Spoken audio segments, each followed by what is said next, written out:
The Joe Rogan Experience. Dude, we live in a weird time, man. You paying attention to all the stock market shit with GameStop?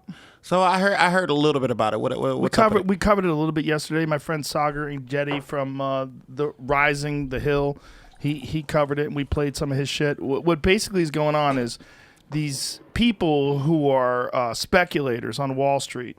You know, they short stocks, meaning they are gambling that a stock is going to lose value, and so then these Redditors, these smart dudes on Reddit are like, you know what? Fuck these people. Let's just buy a bunch of this stock and jack that price up. And so they all got together, thousands of them, and they bought a shitload of that stock, and the price went fucking flying, like went way up. Yeah. And so then all the hedge fund people that were gambling on it losing money, they lost billions of dollars. Yeah. Like instantly. And Wall Street started panicking. And so then they realized, these Redditors realized they can do this. So they started doing with other stocks, like movie theater stocks. And so then this app called Robinhood, which is an app, which is, Robinhood is supposed to be steal from the rich, give to the poor. That's the story of Robinhood. Instead, they are protecting all these hedge fund people by stopping people from doing this. So they're stopping all the sale of these stocks that these Redditors all get excited about.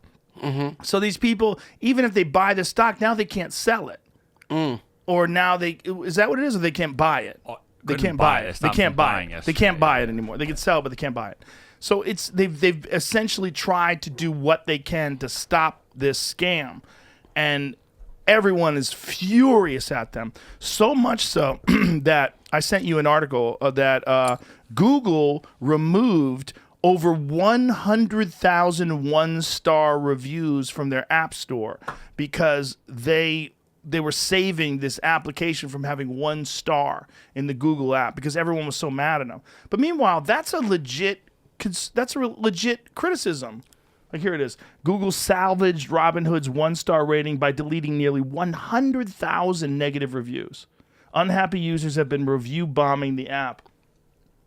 So that's what's going on. What basically is happening, Jamar, is that all these people forever have been manipulating the stock market and making a shitload of money doing it. Hedge funds, all these billionaire Wall Street people.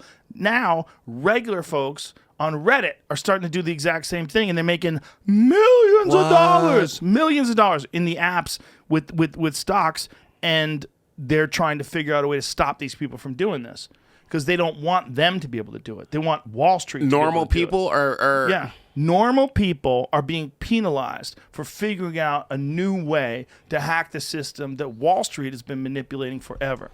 I need to tell my Is that accurate? What I said, that's an accurate way of describing it? Basically, that's a very good, simple way to describe it. Yeah, there's more Yeah. levels to it. But yes. Sagar did a much better job of it. You can go to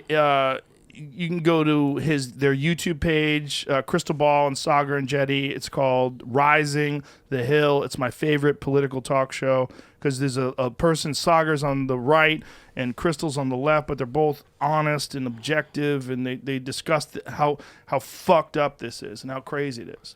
It's gone on. So after It's still going on today? Yeah, so after yesterday, it went on through the stock market. Because the shutdown happened, I think people's attention was like, well, if they're going to do that to us, let's take it over the crypto market. And so now the Dogecoin, which started as a complete joke, has like skyrocketed to not a joke anymore. It hit an all-time high of almost 10 cents yesterday, but it was so minuscule you wouldn't have understood why you have millions of shares. Didn't of this. Elon tweet that too? So Elon has been adding to this. Like, he'll tweet something and it'll make something spike. He added Bitcoin to his info, I think his bio. And also that gentleman who's running for governor of California. How do you say his name? I don't know again? if he's actually running for, because I saw him get asked that. He's like, is this real? And he was like, well, technically, recall Gavin Newsom. I don't think he's officially, he's not filed paperwork or anything. He's having fun. Yeah, I think so. Yeah, he's having fun. But he tweeted about it too. He was with Google or with Facebook? Google. But did he have anything to do with Facebook ever? Probably. Find out if he did, because I'm reading Matt Taibbi's book, Hate Inc. Yes. Earlier at Facebook, maybe not Google, maybe it was Facebook. Then I'm sorry, instead of Google, correct? Okay, but he's basically explaining in one of his tweets recently. Pull that up because he was comparing Robinhood to Facebook, and he's saying that they pretend that you're a customer, but you're not a customer. In fact, you're the client. And they, what you are is you're the product, and they pretend that they're doing you service, but what they're really doing is they're taking all of your data and they're selling it and they're getting rich, and they're not giving you any of that money. And that's the same thing with Robinhood. It's the same sort of scenario. He laid it out in his Twitter, but it's a situation where once this genie's out of the bottle, where these regular people have figured out how to manipulate stock markets, and truth be told, I don't know jack shit about stock markets. I don't know anything. I literally barely pay attention. But they've figured out how to manipulate it. And once they figured out how to do this, they can keep doing this. And unless I don't know how they're going to stop it. I have no idea. How are you going to stop Reddit? How are you going to stop these intelligent fucking people with plenty of time? I mean, so that are organizing. I mean, so can like, but you'd have to know how to actually do it. Because I was over here like, maybe I should call my brother and tell him he should get in on this. But it's like a Ponzi scheme. It's like a pump and dump, right? The idea is like you get in early, and then it gets to a certain point, you got to realize like, okay, it's time to get out. It's time to get out. Like if you buy it $1 and then it gets to $30, and then you're like, shit, this might crash soon. Get out now.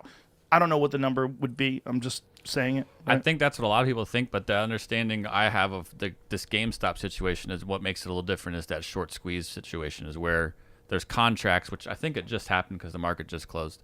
Because those contracts exist, someone has to buy that contract at the end of the day when that contract comes to. When does the market close? 4 o'clock every day. Oh, 4 o'clock East Coast time? It just closed, half an hour ago. So that's what this big issue was these contracts you could tell were going to close on the 29th, which is Friday at 4 p.m. And when that happens, whoever holds that contract has to they have to fill the contract. So they have to find the shares of those people that had it. So that's They're why trying these to drive hedge the price fund so people high. are fucked. So we'll see what happens after the next couple of days, which like after hours trading is not something a retail investor gets to do, and these hedge funds do get to do. And that's what was happening maybe 2 days ago. They were driving the price down because they have the ability to do that. They have abilities that retail investors don't have, and that's really the big argument I feel like is going on right now. Is like they can do shit we can't do. It's all so weird because the stock market has always been this weird number thing that's based on confidence. Like you can decide, buy, sell, where's it going? Where's it going? Sell it, sell. Sounds stressful. Oh my God. I had a friend of mine that I used to do Taekwondo with that became a stock market guy, and he was just into coke and hookers. And then he got into the stock market. And I ran into him once. This is when I was doing stand-up. I hadn't seen him forever. He's like not a guy that you would think of being as a market guy. He was a tank.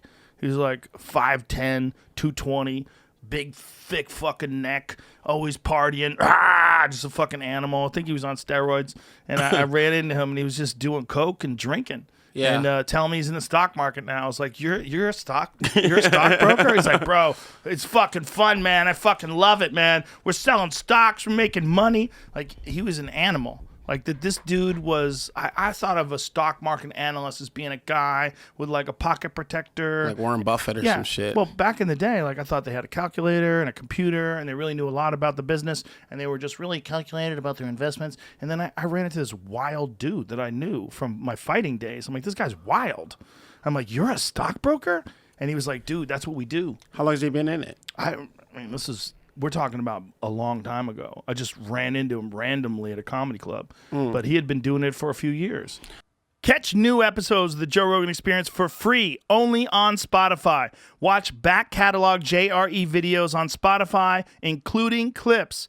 Easily, seamlessly switch between video and audio experience. On Spotify, you can listen to the JRE in the background while using other apps and can download episodes to save on data cost, all for free. Spotify is absolutely free. You don't have to have a premium account to watch new JRE episodes. You just need to search for the JRE on your Spotify app. Go to Spotify now to get this full episode of the Joe Rogan Experience.